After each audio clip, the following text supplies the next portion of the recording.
filled or completely empty. Go reserve tickets now and leave him standing there alone on the stage. What do you say? Call it the TikTok phenomenon. A call to action on the social network may have contributed to lower than expected turnout at a recent Trump rally. In Nashville, 6 teenagers organized a march against police brutality that drew a crowd of nearly 10,000. How did they get the word out? Instagram. Today's youth are speaking up using what they know best: social media.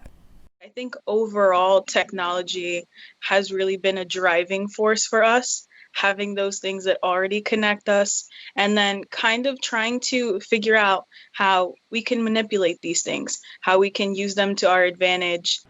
Here in New York City, Jessica Rosario and her peers have been busy rallying their community around online voter registration.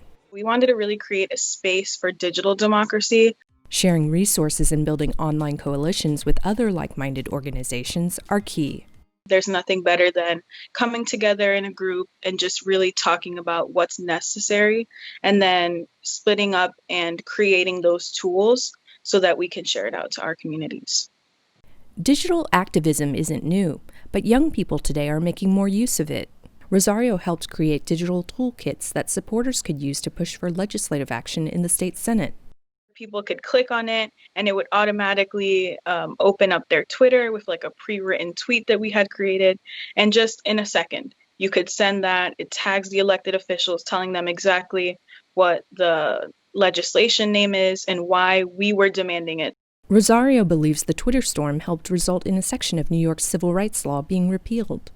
We created that in just a matter of, I want to say, hours to a day.